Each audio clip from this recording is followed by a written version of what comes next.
Les vaccinations sont emblématiques d'un riche héritage tourangeau, puisqu'il a été possible de retracer une filiation locale ininterrompue de Bretonneau à Philippe Maupas, 1939-1981, et même au-delà. En 1803, Bretonneau annonce avoir conçu un tube capillaire destiné à faciliter le transport du fluide vaccinal récolté au point d'inoculation du vaccin. L'emploi du tube Bretonneau est préconisé par le Comité central de vaccins de Paris dès 1807 afin de mieux préserver les populations des campagnes de la variole. Son élève Auguste Chaumier, 1800-1871, installé à Saint-Flovier dans le sud de la Touraine, lui apporte des observations et n'hésite pas à l'appeler pour des cas difficiles. Edmond Chaumier, 1853-1931, le dernier fils d'Auguste, crée à Tours en 1887 un institut vaccinal pour produire localement un vaccin animal à partir de génisses. Mais pour l'instant, Chaumier est encore à un stade artisanal. L'institut vaccinal prend en charge quelques vaches pour offrir une production locale. Il n'y a pas de procédure en matière d'hygiène, le personnel est peu qualifié. Chaumier est notamment aidé par les religieuses de la Providence qui s'occupent de son dispensaire. Le 23 juin 1899, Edmond et Marie Chaumier achètent ce qu'il reste du château de Plessis-les-Tours pour 25 000 francs à M. Julien Petit de Vozelle et Mme de Quinemont. Commence ainsi la première forme de la production industrielle en Touraine d'un vaccin, le vaccin contre la variole. Avec le château de Plessis-les-Tours, Chaumier voulait aussi lier la production du vaccin à la longue et glorieuse tradition de la médecine tourangelle. Chaumier développe son institut en y implantant la technique du vaccin de conserve, vaccin glycériné stocké dans des frigorifiques. En effet, en comparaison du vaccin frais, alors seul disponible en France, le vaccin Chaumier était plus efficace et plus sûr car les lots étaient plus facilement contrôlés et il était stockable, un réel atout en cas de flambée épidémique. Il s'adjoint de l'expertise de collègues microbiologistes et vétérinaires dont Marcel Belin, 1885-1950. En quelques années, Chaumier passe d'une production artisanale à une production en série, avec un équipement et du personnel spécialisé. Les premières années du XXe siècle sont celles du grand développement. En 1908, Chaumier implante une filiale à Rome, à l'Institut vaccinal du Conseil national de recherche, dirigé par Dante de Blasi. Entre eux commence une collaboration qui se manifeste à la fois sur le plan pratique, avec la production de vaccins entre Tours et Rome, et sur le plan plus fondamental avec la codirection entre 1910 et 1920 de la Revue internationale de la vaccine, fondée à Tours en 1910, qui est la première revue de biotechnologie au monde et qui témoigne ainsi de la notoriété que Tours avait acquise à cette époque.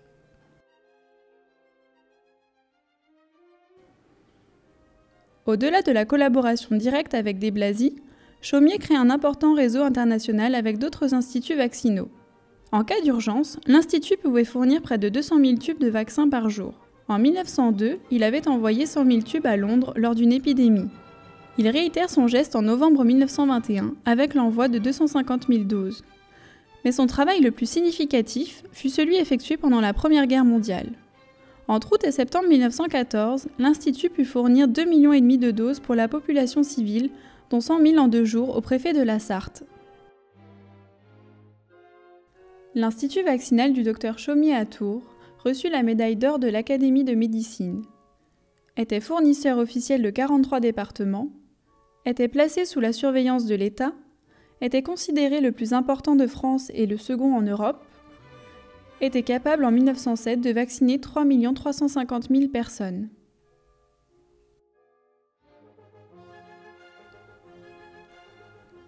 Année 1912, les départements fournis en vaccins antivarioliques par l'Institut vaccinal de Tours sont en rouge.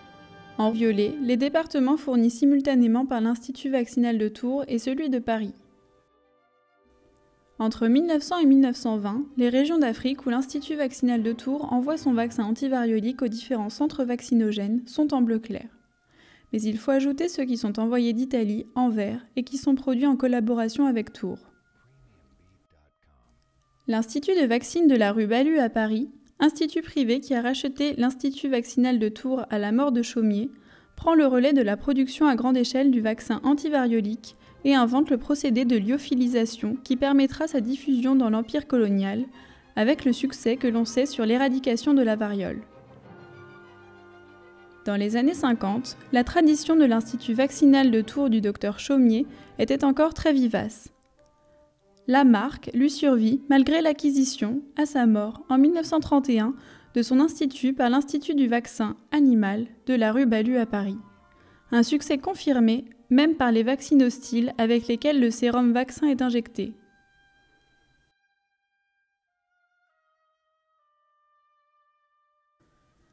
La production tourangelle a perdu de son importance, mais elle parvient à survivre grâce à l'Institut bactériologique de Tours fondé par Marcel Belin, qui se spécialise dans les vaccins et la sérothérapie vétérinaire, hors de l'exclusivité de l'Institut Pasteur.